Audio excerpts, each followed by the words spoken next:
안녕하세요. 인간 다윗의 인생에 대한 자기 성찰을 묘사한 시입니다.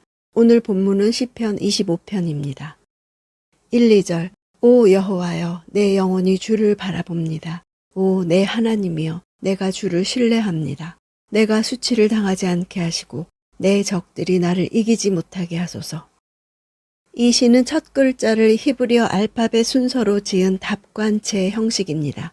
자기 성찰을 노래한 비탄시로 분류하지만 대개의 비탄시가 고난이나 죄에 대한 탄식으로 시작해서 이에서 벗어나기를 바라는 간구와 신앙 고백과 찬양의 요소로 결말짓는 데 비해 본시는 답관체 형식에 맞추기 위해 이런 내용이 산발적으로 혼재되어 있으면서 신앙의 고백이 중반부에 집중되는 특이한 면을 보입니다. 3절 주께 소망을 둔 사람은 수치를 당하지 않겠고 이유 없이 죄를 짓는 사람들은 수치를 당할 것입니다. 2절의 반복이지만 훨씬 강한 확신을 나타내는 표현을 써서 2절의 기도에 하나님께서 반드시 응답하실 것이라는 다윗의 성숙한 신앙을 보여주는 기도입니다. 죄를 짓는 이란 능동 분사형을 써서 일시적으로 죄를 짓는 자가 아니라 의도적이고 지속적으로 죄악을 도모하고 실행하는 자를 가리킵니다. 7절 내가 어릴 적에 지었던 죄들과 내 범죄를 기억하지 마소서. 오 여호와여 주는 선하시니 주의 사랑으로 나를 기억하소서. 다윗은 자신이 처한 환난의 문제를 단순히 원수들의 핍박이라는 것에서만 찾지 않고 하나님 앞에서 자신이 근본적으로 죄인이라는 궁극적 문제에서 찾고 있습니다. 어릴 적이란 단어는 아주 어린아이에서부터 청년기에 이르는 자들에 대해 사용되는 용어입니다. 미성숙한 시기에 하나님에 대해 범한 모든 허물과 죄를 가리키는 것입니다. 전반부에는 기억하지 마소서, 후반부에는 기억하소서 대꾸를 이루면서 하나님의 선하심과 사랑을 구하는 자신의 심경을 보다 간곡하게 표현하고 있습니다. 8, 9절 여호와는 선하고 올바른 분이십니다. 그러므로 죄인들에게 바른 길을 가르치십니다. 마음이 따뜻한 사람들을 옳은 길로 인도하시고 그들에게 그 길을 가르치십니다. 마음이 따뜻한 사람들이란 앞에 죄인들과 동일한 대상을 말합니다. 하나님이 죄에서 되돌이키기 위해 징계를 주실 때 하나님을 원망하거나 반항하지 않고 자신의 잘못을 인정하며 이를 유순하게 받아들이는 자들을 가리킵니다. 직접적으로는 다윗 자신을 가리키는 것입니다. 다윗은 자신의 고난을 자기 죄에 대한 하나님의 징계로 받아들이고 겸손하게 회개하였음을 알 수 있습니다. 이를 통해 다윗은 하나님의 공의에 대해 확실히 배울 수 있었습니다. 10절 여호와의 모든 길은 그 약속의 명령을 지키는 사람들에게는 사랑과 진리입니다. 길이란 수레바퀴가 같은 길을 계속 지나가면서 만들어낸 자국이나 궤도를 표현하는 단어입니다. 다윗은 이런 표현을 사용하므로 그가 마땅히 걸어야 할 길, 곧 그에게 원하시는 하나님의 요구가 얼마나 선명한 것인지를 확연하게 보여주고 있습니다. 12절 그렇다면 여호와를 경외하는 사람이 누구입니까? 주께서 그에게 선택할 길을 가르쳐 주실 것입니다. 여호와를 경외하는 것은 지혜 문학에서 하나님 앞에 인간이 마땅히 취할 자세로 언급됩니다. 이는 하나님 앞에 사람이 취할 바른 자세임과 동시에 하나님과 교제를 가능케 하는 기본적인 자세이기도 합니다. 다윗은 이것을 길이란 표현과 연결시킵니다. 가르쳐 주신다는 단어는 손을 내밀어 지적해주다, 손가락으로 신호하다 이런 뜻으로 무언가를 상세하고도 친절하게 가르쳐 준다는 뜻이 있습니다.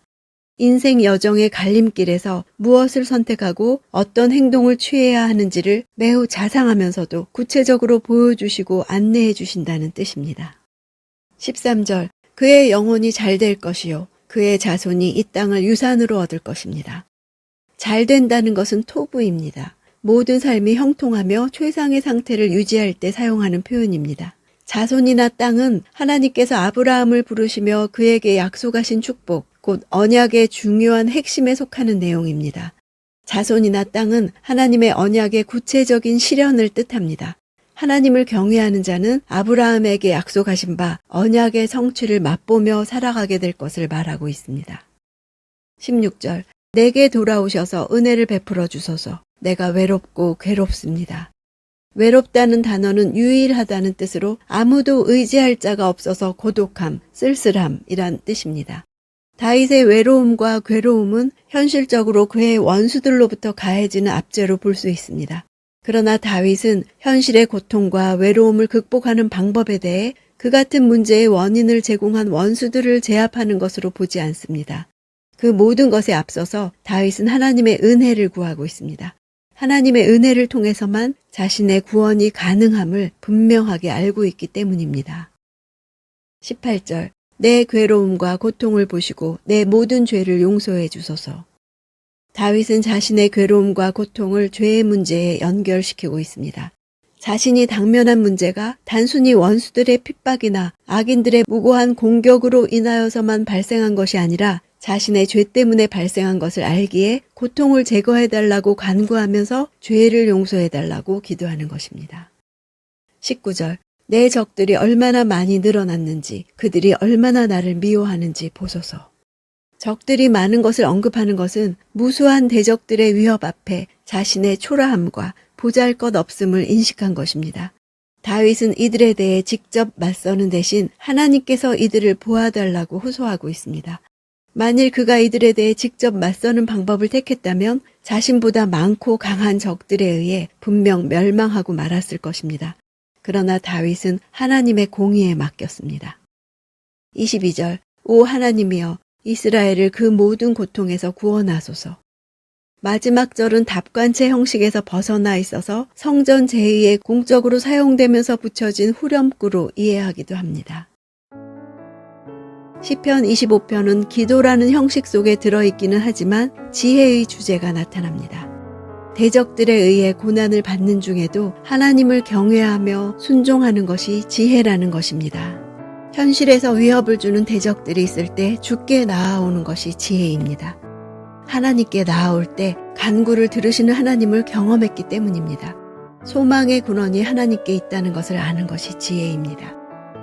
우리가 이 시를 통해 알게 되는 가장 큰 지혜는 하나님께 매일 매 순간 나아가는 것입니다. 어떤 상황에도 나아가는 것입니다. 하나님께 가면 갈수록 하나님은 우리에게 실제가 되십니다. 하나님의 실제를 느낄 때 나의 모든 상황을 주와 함께 바라보게 됩니다. 오늘 나의 상황을 주님의 눈으로 바라봄으로 어떻게 살아야 할지 지혜를 얻기 원합니다.